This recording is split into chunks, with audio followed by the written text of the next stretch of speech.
যখন সাফায় উঠতে যাবে তখন বলবে ইন্নাস সাফা ওয়াল মারওয়াতা মিন শাইরিল্লাহ আবদাউ বিমা বাদা আল্লাহ। আমি ওইখান থেকে শুরু করছি, আল্লাহ যেখান থেকে শুরু করেছে। আমি সাই দৌড়ানো শুরু করছি সাফা থেকে।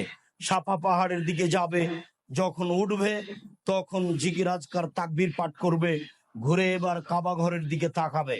কাবা ঘরের দিকে তাকিয়ে বলবে লা ইলাহা ইল্লাল্লাহু ওয়াহদাহু লা শারীকা লাহু লাহুল মুলকু ওয়া লাহুল হামদু ওয়া হুয়া আলা কুল্লি শাইইন কাদির। সাদাকা আবদাহু ওয়া নাসারা আবদাহু, সাদাকা ওয়াদাহু ওয়া নাসারা আবদাহু ওয়া হাজাবাল আহজাবা ওয়াহদাহু। এই দোয়া পড়ার পরে হাত তুলে দোয়া করবে।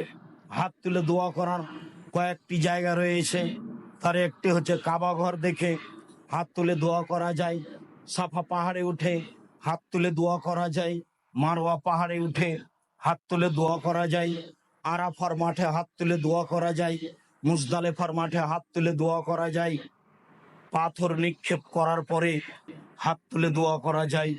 এইগুলি হাত তুলে দোয়া করার স্থান সাবা মাওয়াতেন। 7টি জায়গার কথা রাসূল সাল্লাল্লাহু আলাইহি ওয়াসাল্লাম উল্লেখ করেছেন। এরপরে মাথার চুল ছোট করতে হবে বা নেড়ে করে দিতে হবে। রাসূল সাল্লাল্লাহু আলাইহি সাল্লাম যারা ছোট করে তাদের জন্য দোয়া করেছেন, তবে তৃতীয়বারে যারা নেড়ে কদের তাদের জন্য বেশি দোয়া করেছেন। আল্লাহুম্মা গফির লিল মুহাল্লিকিন, আল্লাহ তুমি যারা মাথা নেড়ে করে তাদের ক্ষমা করে দাও। তখন সাহাবীরা বললেন অলিল মুকাসসিরিন, আল্লাহর নবী যারা চুল ছোট করে। আবার আল্লাহ রাসূল বলছেন আল্লাহুম্মা গফির লিল মুহাল্লিকিন, যারা মাথা নেড়ে করে তাদের ক্ষমা করে দাও। সাহাবীগণ বললেন অলিল মুকাসসিরিন, আল্লাহ নবী যারা চুল ছোট করে।